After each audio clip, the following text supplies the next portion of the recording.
Hi, everyone, and thank you for joining us. I'm Suzette Mayer, Head of Creative Marketing at Cambrilearn, and I'll be your host today. On behalf of Cambrilearn, I welcome you to our webinar titled Understanding Your Neurodiverse Child and How Online Schooling Can Be Beneficial. We are thrilled to collaborate with the Neurodiversity Centre to bring you this meaningful and insightful discussion. At Cambrilearn, we understand the importance of creating a supportive and flexible learning environment for every student, despite their learning capabilities and needs. Today, we'll explore how neurodiverse children can thrive through online education and its unique advantages to support their learning needs. Navigating the educational journey with a neurodiverse child can present its own set of challenges and opportunities. Today's webinar aims to equip you with the practical knowledge and strategies to understand the scope of neurodiversity and explore how an online school like Cambrilearn can be an excellent fit for your child's unique needs. We want you to feel empowered and confident in supporting your child's education. We are so pleased to have two expert guest speakers from the Neurodiversity Centre to discuss this topic. First, let me introduce Rita Kruger. Rita is an educational psychologist with a master's in educational psychology from the University of Stellenbosch. Her work at the Neurodiversity Centre focuses on neurodevelopmental conditions like autism, ADHD, and various learning differences. Rita brings a wealth of knowledge and a passion for empowering children and families, which will enrich our discussion today.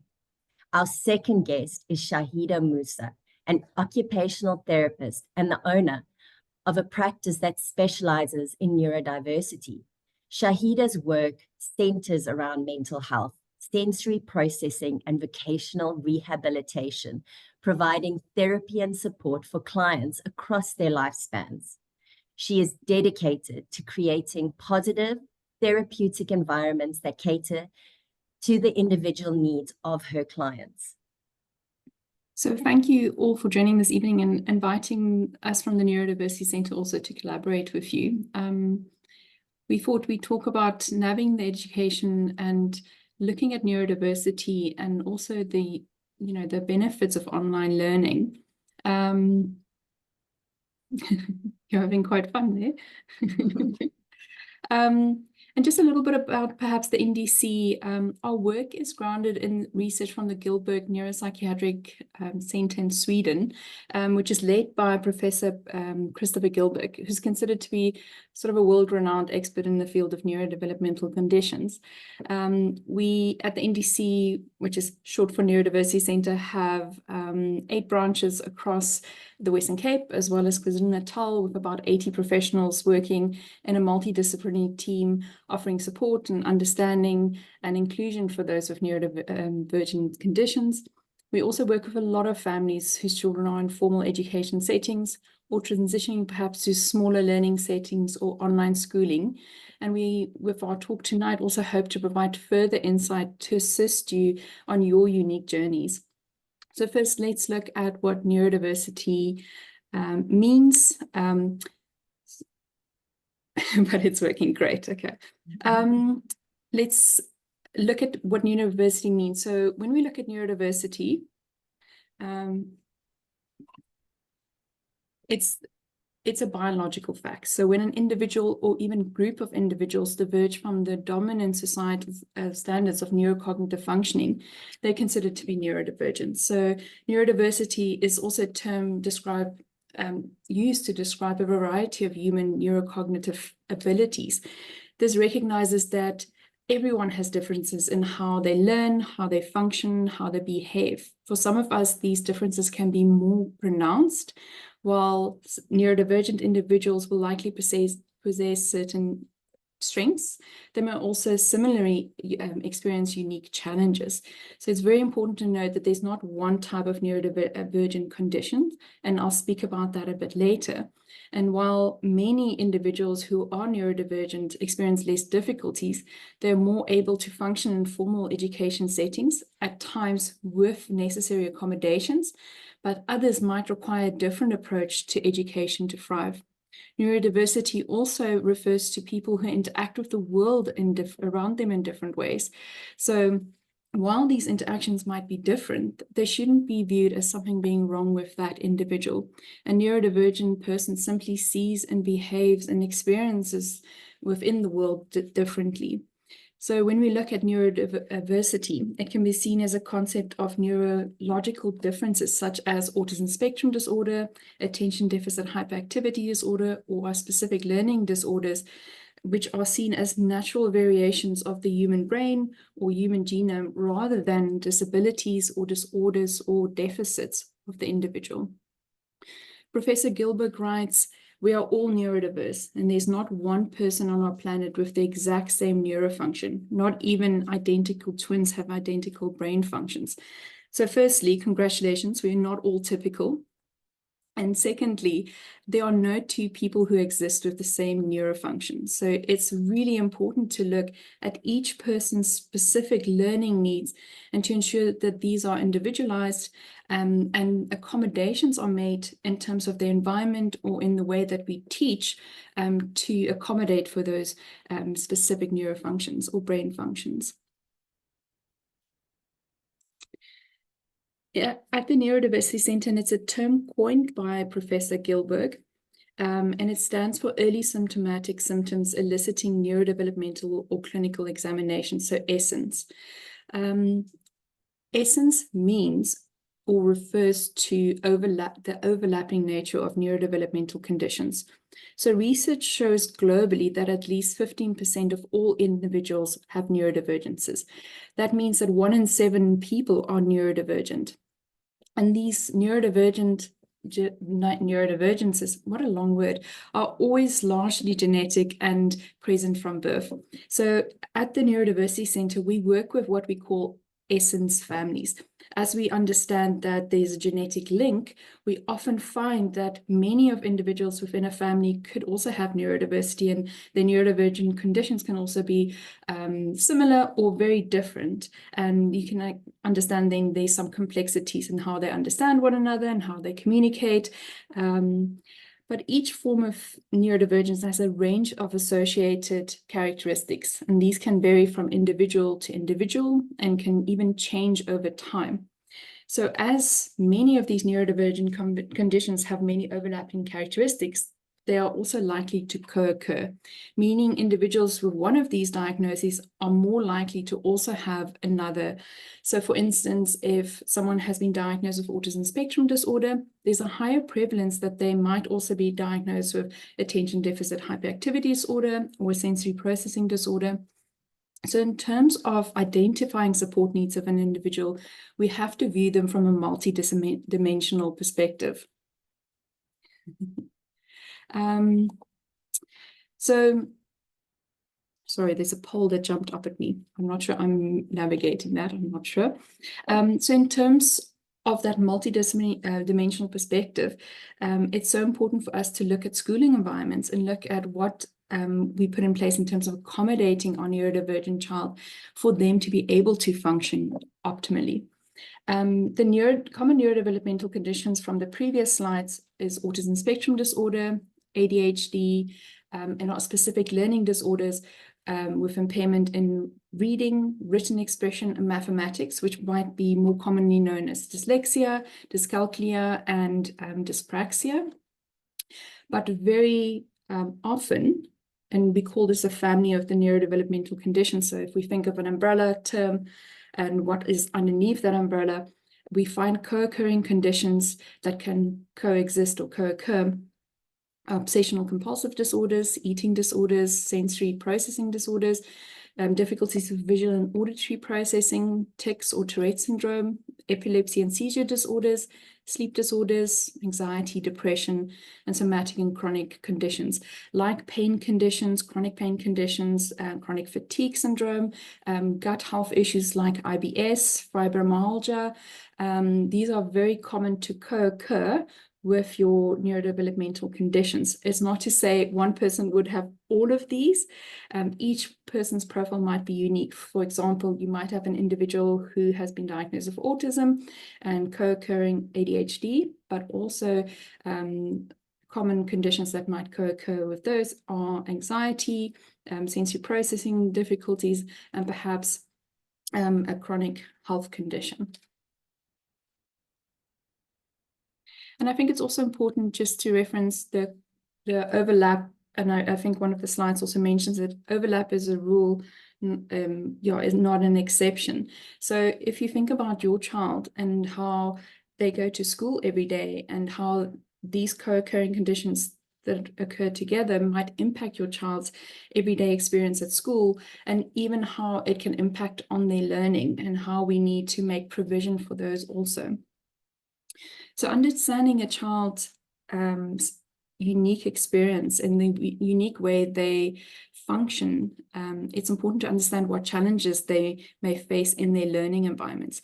You might think to yourself, and I don't know, perhaps some on the call have been thinking about this, but we seem to have an increase in neurodevelopmental conditions. And why are so many individuals being diagnosed today? So first of all, there's actually a greater awareness of neurodevelopmental conditions, and specialists do a better job of spotting the conditions. So what we're actually seeing is more diagnoses, but accurate diagnoses, and also the fact that it's being reported. So previously it would have been underdiagnosed. So it's not that we're seeing more neurodivergence and that there's a rise in that, we're actually seeing a rise in accurate diagnosis and understanding and awareness of neurodevelopmental conditions. So if we look at the root of the word diagnosis, it's through knowledge. So having a diagnosis also serves to support the neurodivergent individuals and the ecosystem in which they function to better meet their individual needs.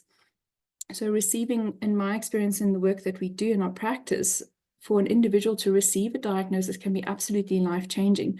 What we find is that research shows that there's a protective factor, and there's also protective impact that it can, practical impact that it can have on a person.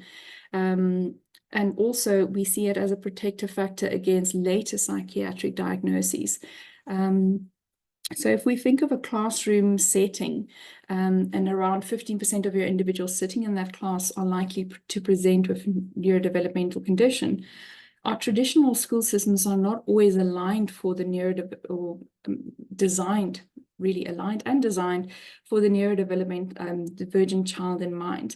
The curriculum, the methods of assessment, the manner of teaching, or even the classroom environment may not be adapted to cater for each neurodivergent child's specific profile of needs, without making necessary accommodations. And that is also why we look at alternative schooling that can cater for those needs. What we experience in our practice, often our kids experience numerous challenges in their school setting. They may struggle with social interaction, reciprocity with peers and adults, sensory overstimulation, difficulties with increased workload, difficulties keeping up with the pace. They might also display sensory and emotional dysregulation in response to their school environment, which might have an impact in the behavior that they then display. And this may lead to negative feelings towards school, a breakdown in relationship with teachers and with peers. It might affect their mental and their physical health, and will lead to an increase in bullying, and also possibly lead to school avoidance or refusal.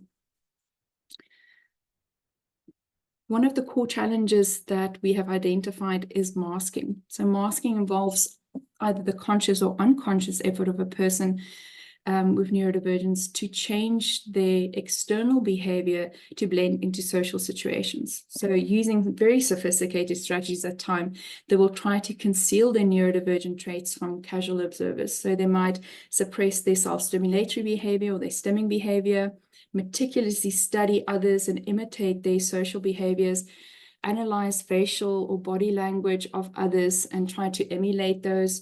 They might use scripting or rehearsing conversations before going into conversations. And again, there's a lot of planning and work that goes into that. They might even also exhibit excessive accommodation or helpfulness towards others. Many of my neurodivergent clients mask to fit in at school, but research has also shown that it's extremely exhausting and tiring, and can lead to heightened levels of anxiety and even erode a person's sense of self. Another challenge that we often find in continuing in certain school settings is burnout, and it's characterized by persistent or pervasive long-term exhaustion, certain loss of skills, difficulties with health, especially mental health, and a reduced tolerance to certain external stimuli. So many neurodivergent individuals experience more burnout during puberty, or over times when there's certain transitions or changes in their developmental expectations. But puberty can especially be very disruptive for neurodivergent teens' mood regulation, their sensory regulation, as well as their neurochemistry. So we find, especially in our practice, adolescents may be more vulnerable to comorbidities like depression, with increase in self-harm or suicidal ideation, as well as anxiety, and can also have an impact in your child's ability to go to school. A lot of individuals we work with are absolutely in survival mode. There's a lot of energy that goes into going to school, and sometimes they are experiencing burnout, and these things, everyday demands of life is just way too much for them. The last challenge that I will speak to is extreme or pathological demand avoidance. So a lot of research would speak to pathological demand avoidance. At the Neurodiversity Centre, we talk about extreme demand avoidance. So for those who might not be familiar with it, extreme demand avoidance is a subtype of the autisms and is considered to be a central nervous system condition. So what we find with our individuals, there's a persistent drive for autonomy and control, and these individuals might be more avoidant of internal and external demands. They might display behavior where they're resistant or avoiding to ordinary demands of life.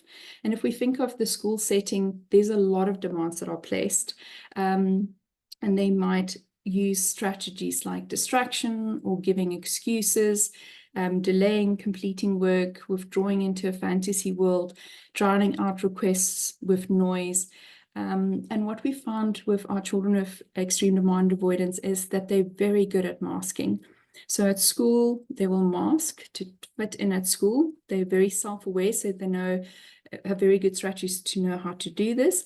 But you'd find they come home and there's a heightened level of anxiety and a heightened stress response, which might include behavioral meltdowns, physical aggression, panic attacks towards parents or siblings, and that behavior is not necessarily displayed at school. What I've also found within my practice with my kids who experience extreme demand avoidance, there's a lot of absences from school. So it might start with making excuses about why they can't go to school, like my tummy is sore, which might increase them going to school, but you getting phone calls to say, your child is not well, please come and fetch them.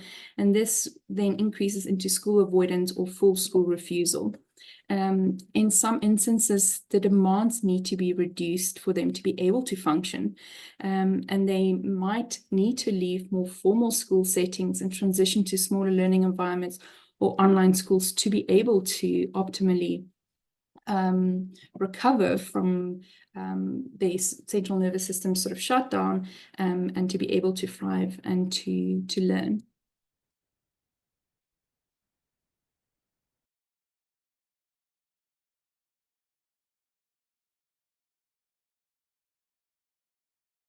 Shahida, you're on mute. Of course. Okay, this is an precise example of executive dysfunction. But yes, thank you, Rita. Just to continue from the strengths and challenges. One thing that we see very common with our neurodivergent population is executive functioning challenges and strengths. And when we're thinking of executive functioning, we're thinking of the mental skills that are located in our prefrontal cortex, so right behind our foreheads. And these skills help us to plan and organize and manage both our daily lives, but also our long-term goals. And we like to think of them as an orchestra, and they orchestrate our thoughts, our actions, our decisions, our emotions, and they help us to navigate through complex tasks and keep everything on track. Now, what happens with neurodivergent individuals, that this prefrontal cortex and the executive functioning can operate a bit differently. So it's almost like having a conductor with this unique rhythm. Sometimes everything works in harmony, but at other times, this orchestra can feel completely out of sync. And then this can make things like certain tasks more difficult, such as organizing steps for a project, managing time, or switching between tasks without losing focus. Now, what's very important to understand is that these differences and difficulties stem from neurological differences, and that can be incredibly empowering because it shifts the perspective and the narrative from why can't my child manage this to how can I create systems that work with my child's brain. And by us identifying the specific executive functioning challenges, whether it's task initiation, not being able to get started with homework or a lesson, to organization or cognitive flexibility, we can then support the learner by finding things that work with their unique strengths and needs. So just to shed some light on the specific executive functioning strengths for individuals with autism, a key strength is the ability to focus deeply on their specific interests, and they often become highly skilled in areas of passion due to their detailed-oriented thinking. On the other hand, the challenges might include difficulty with transitioning, so shifting from one task to the other can be overwhelming, like going from classroom to break time or break time to classroom. Flexibility is another area. So many of these individuals prefer routine and predictability. So unexpected changes or new situations can become extremely difficult. And then generalizing these to different contexts. So, what might be working at home might not necessarily translate at school. When we're thinking of individuals with ADHD, they also possess great creativity and the ability to hyper-focus on the areas of interest. But they might struggle with initiating tasks, prioritizing tasks, controlling their impulses, and maintaining their attention on tasks that are less stimulating. So, for example, your child might find it difficult to keep track of their to-do list, manage their time, or stay focused on a task without getting sidetracked by side quest, for instance. And again, it's not because of laziness or a lack of effort, but rather the brain's executive functioning system is struggling to bring order to this chaos. So continuing with our strength, when we're looking at ADHD, we're moving away from the understanding that neurodivergent brains are not only not pathological, but on the contrary, they actually encompass so many strengths that surpass the majority of neurotypical brains in certain ways. So if we look at ADHD, many individuals with ADHD, they have incredible levels of energy and enthusiasm. They're excellent at multitasking, and they show a high capacity to take on diversified extracurriculars. I mean, some of my clients that I work with do so many extracurriculars that I have to try and fit them into the schedule in between the different extracurriculars. They aren't overly cautious, so they aren't scared to take risks, and they step into something spontaneous, innovative, and new. They have a wonderful ability to hyper-focus on a task that they are passionate about. They can have dynamic, engaging conversations, often with the gift of the gab. They are creative, out-of-the-box thinkers. And what's important is that for many of these strengths, the converse could be considered a weakness. So spontaneity and risk-taking can be seen as impulsivity. Energy and enthusiasm is hyperactivity. The ability to see the bigger picture is poor attention to detail.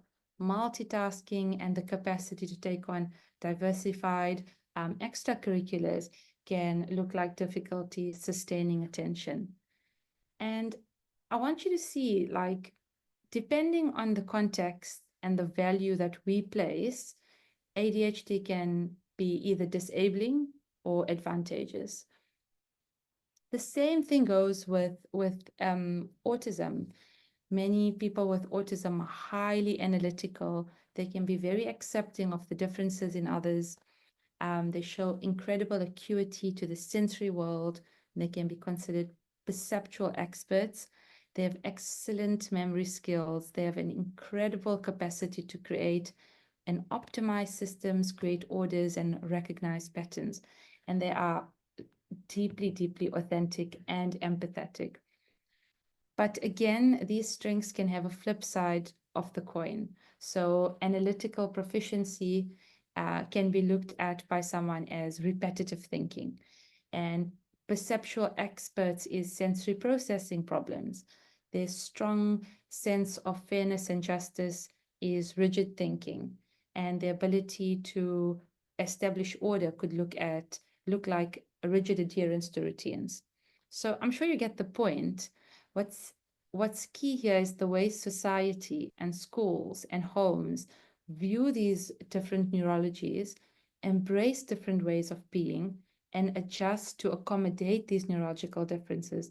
This is where we can either allow us to move to a society that benefits immensely from these strengths or looks at it from a lens of disability. As Rita mentioned, the neurodevelopmental conditions often overlap. And as you can see here, within these overlaps, you can also find strengths in these neurodiversities. So coming now to understanding, what are the benefits of online learning for our neurodivergent individuals? And is online learning beneficial for neurodivergent individuals? We have to think of, what are the common things that you think about when we first consider online learning? Things like support for executive functioning comes to mind, or that learning from home offers a flexible learning environment. You can cater the curriculum for the child so it's individualized learning. And because they're not forced to interact with people at school and engage in extremely anxiety-provoking social interactions, that they might have an enhanced social emotional development. But what is important is that we navigate our decisions with complete empathy, compassion, and acceptance for this incredible and extremely vulnerable population. So when we talk about something that might be beneficial for the neurodivergent individual, we need to think about looking at this from a framework that is affirming, neurodiversity affirming. And one such framework is the autistic space framework. And the term autistic space was first used in 1992, and it refers to spaces where autistic needs are prioritized.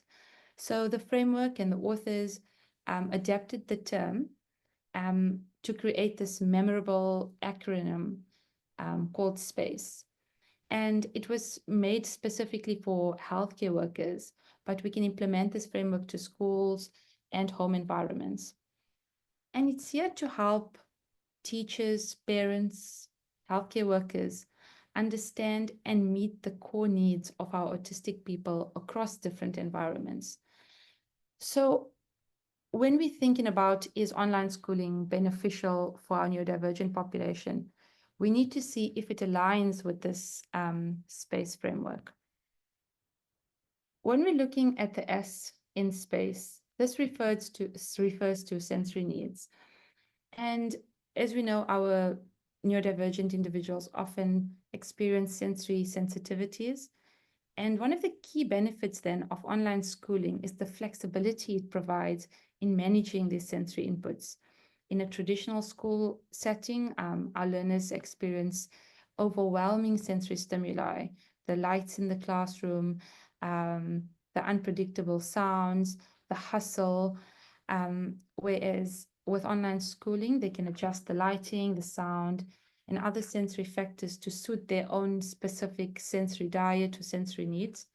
They can also take sensory breaks whenever they like. And the same applies for smaller learning hubs, where it also provides a quieter or more controlled environment. Now, with increased flexibility in sensory regulation, This creates a sensory-friendly environment where learners can focus better and reduce their stress, allowing them to learn better. The P in our SPACE framework refers to predictability, and predictability is so crucial for our neurodivergent learners, as unexpected changes can lead to increased anxiety and emotional dysregulation, meltdowns, tantrums. In an online setting, the schedule is often more structured and can be made available in advance. So this allows students to review the learning material ahead of time. This predictability can help then reduce the anxiety of not knowing what's coming next. So they can prepare both mentally and emotionally for their lessons. Our neurodivergent individuals often have certain subjects that they thrive and enjoy, and there's some that they extremely don't like. So by knowing, the progress they've made and what they have to anticipate next, that predictability can help with preparation. On top of that, online platforms can also then sometimes offer consistent routines with clearly defined tasks and goals. And this is presented in the same way, in the same format, daily or weekly. So as they go into the online learning platform, they know, okay, this is what I'm going to see, and this is what it's going to look like. And this can then help manage anxiety and help them to focus on the tasks more effectively. Now the A, acceptance, and this is the heart of creating an inclusive learning environment. And this is where we recognize that neurodivergent learners have different ways of engaging and processing information. And that's not only okay, but it should be supported. So, through these non-traditional schooling environments, learners can often have the freedom to engage in ways that feels most comfortable for them. So, for example, like many of you have chosen today to switch off your cameras, so they can choose to keep them on or off. They can wear whatever they want to. Certain schools require uniforms, which can be sensory overstimulating. They can stim whenever they want and however they want. They can take as many breaks as they want, without drawing attention to themselves and without the judgment from the peers and from their classroom teacher, from society. And this acceptance of neurodiversity promotes the sense of belonging and empowers these learners to be themselves without feeling pressured to conform to non-autistic or non-neurodivergent norms. When we go to communication, we know that communication differences are a significant part of the neurodivergent experience. So learners process language differently, and they need more time to respond to questions or instructions. In many cases, the communication needs to be clear, it needs to be direct, it needs to be unambiguous. And this is to make sure that the learner fully understands what is expected of them. So with these non-traditional schooling systems and online schooling, we often have several tools that can make communication a lot more accessible. So for instance, written instructions or chat boxes or AI tools can often offer a clear, easy to process way of interacting with the teacher and the classmates. Also, the pre-recorded lessons can, allow the students to pause, rewind, and review the information as they need, helping them to absorb and understand it at their own pace.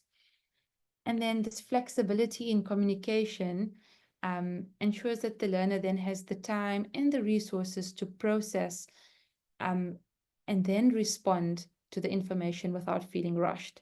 So just think about when you're having an in-person conversation with someone, you have to almost instantly respond. But if someone sends you a message, you can take a second, you can think about it, you can regulate your thoughts and respond. So perhaps, your teacher saying, where's the assignment?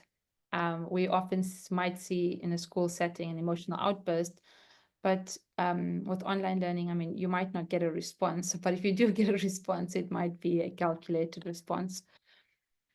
We then move on to empathy, and this plays a critical role in supporting our neurodivergent learners. There is something that we call the double empathy problem. And this highlights how there can be misunderstandings between neurodivergent and neurotypical individuals because we have different ways of experiencing and expressing our emotions. And when we think of the E in our SPACE framework, we're thinking about creating a supportive environment where learners can feel understood and validated. So in an online or small learning hub setting, educators are in a position to demonstrate empathy by providing emotional space. And this can be done by the student taking a step away from the screen when they're feeling completely overwhelmed, allowing them the time to regulate their emotions without the immediate social pressure of the classroom. They can also provide breaks for emotional dysregulation. And this in itself then reduces the likelihood of meltdowns and shutdowns. So by acknowledging that neurodivergent individuals and learners have different emotional needs, we are giving them the space to recover. We're giving them the space to regulate. And by doing this, we're creating a more compassionate learning environment that supports both their academic and their emotional growth. So moving now from the SPACE framework, sort of trying to sum this up, we're essentially looking at, can this be emphasized in different spaces as well? So does the physical space allow for, sensory regulation? Does it allow for a decrease in social stress? We're thinking of processing space. So do we have enough capacity to process extra time for processing new information? Do we have control over the pace of our lessons? Do we have the ability to think and respond without pressure? And then finally, the emotional space. And this is where we allow for those extremely vulnerable and overwhelming emotions to downregulate. And by doing this, we're preventing burnout and fostering a positive learning environment. So studies from COVID-19 or studies about online learning and neurodiversity skyrocketed after or during COVID. And a lot of the research shows that there's only benefits of online, well, mostly a lot of benefits for online learning for our neurodivergent individuals for all the reasons that Rieta and I mentioned. But one of the things that stood out in this research was that the parents then felt burnout, and the parents felt that they had to take on a lot more because now they were both the parents and the teachers. And I think for that reason, it's so important to think of yourselves, if there are parents in joining us tonight, that the support is not only for the neurodivergent child, but that it needs to be extended over to you. Neurodivergent individuals, children especially, rely on their parents and their caregivers for emotional regulation, for co-regulation. So when we're thinking of support for our parents and guardians of these neurodivergent individuals, we think of parent support networks. And something that I have found this year, and I think is absolutely wonderful, is a neurodivergent parenting network called the Neurodiverse. And we can add the link to it in the chat in a bit. But it's a community of parents sharing their experiences and advice and resources and fostering support and understanding for other parents of neurodivergent individuals.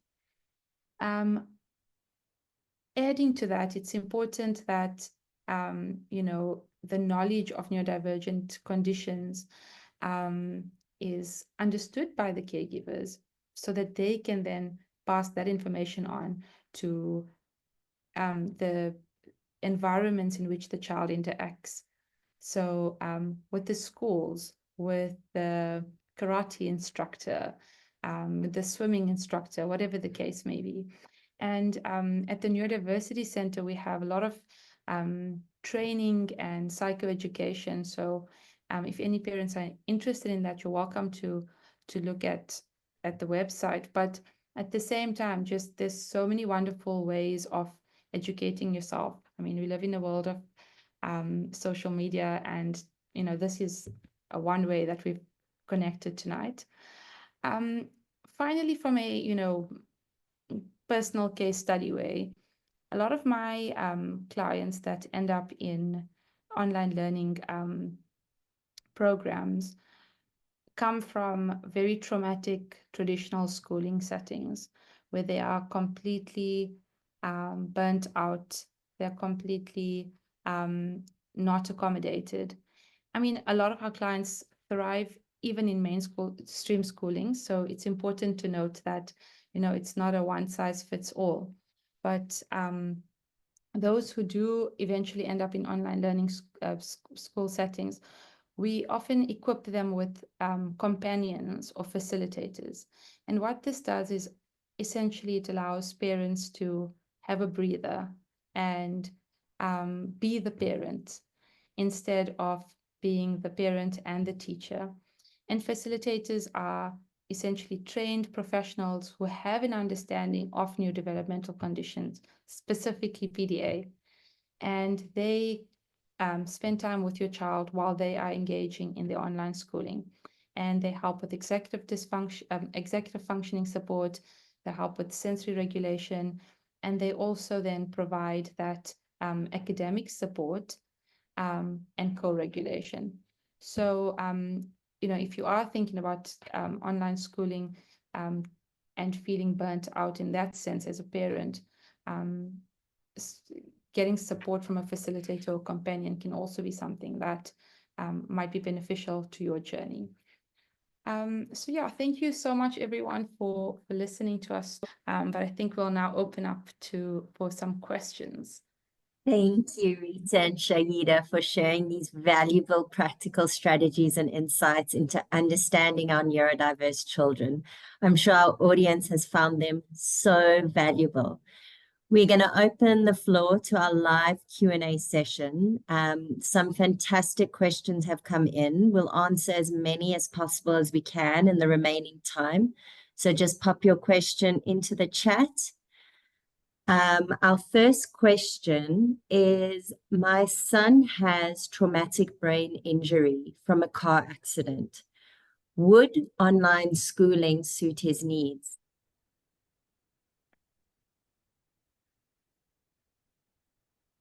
Rita?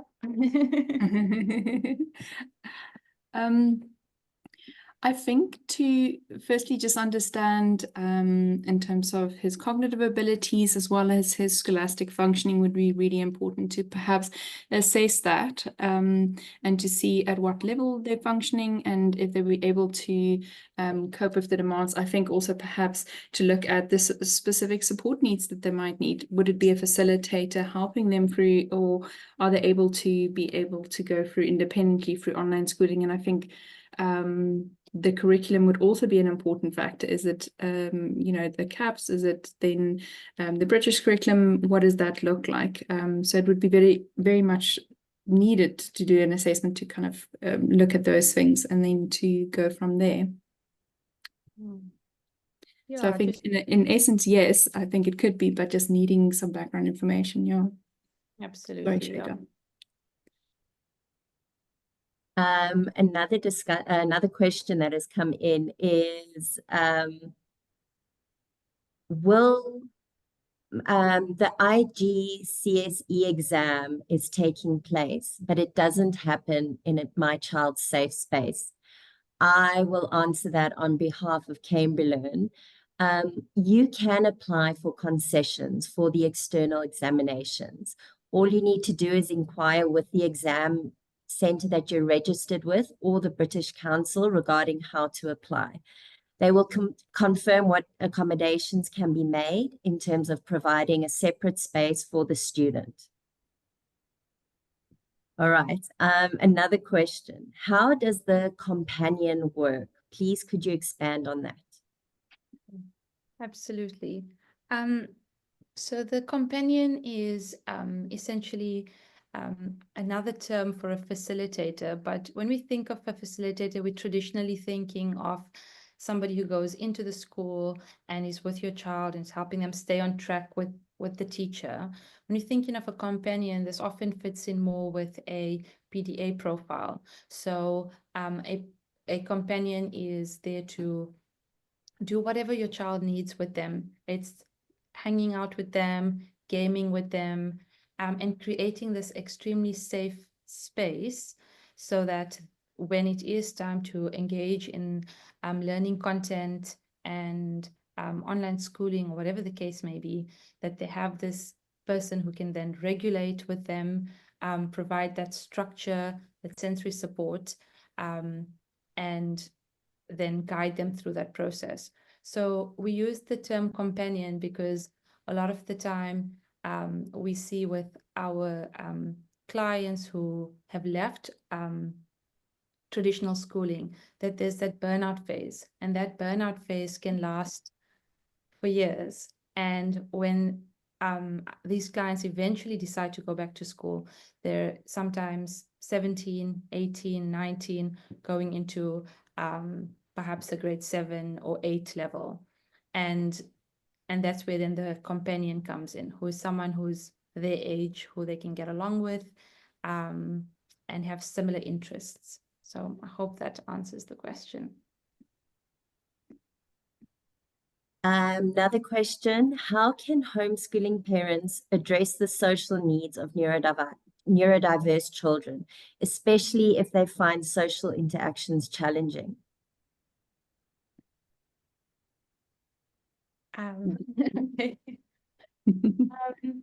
You know, that's such a tricky question because I think it's about firstly respecting that neurodivergent children interact differently and socialize differently. So I personally run social connection groups, and myself and my team, and we have teen groups, tween groups, and young adult groups.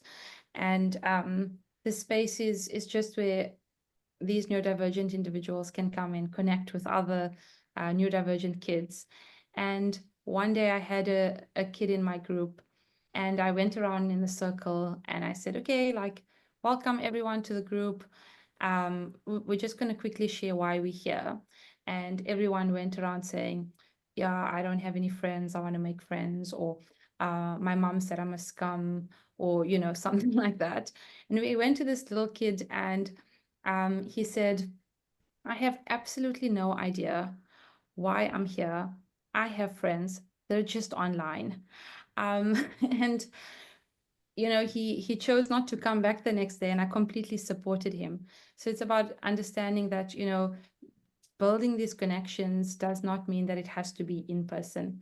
When we're thinking of proximity, when we're thinking of you know, face-to-face interactions, we're often thinking about proximity, and we're thinking about somebody being in your physical space. Whereas a lot of these neurodivergent clients benefit from social interactions from a distance, because it allows you time, like we said, to process, to think about what you want to say to your friend. So that's on the one end. On the other end, you can seek out opportunities that, such as the social connection groups. There's like Dungeons and Dragons groups. There's you know, Minecraft groups, Pokemon Go. I know there's a group that's going to the parks and catching Pokemon. So if your child is in online schooling, these are the different ways to try and perhaps maybe source that social interaction. Thanks, Shahida. I think we have time for one more question. My son, who is in grade 2, moved from a Montessori school and is now in a traditional school setting. He's failing and can't pay attention in class. Will online school work for him? I think just thinking of my neurodivergent, sorry, that is just so common within our practice that we have very similar cases. And I must say, I think some of my kids who move to online schooling or even small learning hubs thrive in those environments, or can also thrive. And I think because certain settings are just more adapted to that individual and their different needs and their learning preferences. So I think, again, it's an individual case, and sometimes just looking again, perhaps at assessment, I'm sorry to come back to it, but then also identifying if they would be able to cope. But I think also sometimes schools, like Shahida has said, is so overwhelming for some kids that they are not able to thrive in those spaces, and online learning offers this opportunity for them to be more happy and their social and emotional needs to be met, for them to be intellectually stimulated on their level, and to be able to be calm and, you know, less stressed. So there's a lot of stress that goes into attending school on a daily basis and trying to keep up with your peers, where I think there's much more of an individualized approach with online learning. Yeah. Shahida, I see you have something to add. No, I was just saying, I think I see there's a raised hand. I think Pauline's hand is raised. Yeah.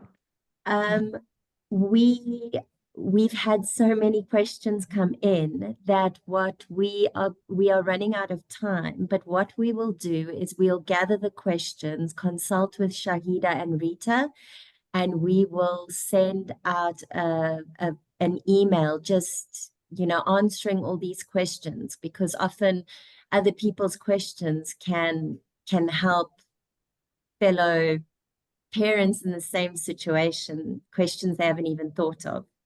So as we wrap up, I want to thank Rita and Shahida for sharing their time, knowledge, and insights with us today. It's been an absolute pleasure learning from both of you. If parents want to learn more about neurodiversity, we encourage them to visit the Neurodiversity Centre's website and review the resources. You can also contact us, and we will share contact details if you want to get in touch directly. And if you'd like to know more about Cambrilearn and how it can support your child's unique learning needs, please don't hesitate to contact us. You can book a free, no obligation consult with one of our education specialists and find out how we can personalize your child's learning journey. So thank you to everyone who joined us today. We look forward to seeing you at our future webinars. We look forward to welcoming Rita and Shahida back for a follow-up webinar. So on that note, thank you and have a wonderful day, everybody. Thank you so much. Thank you.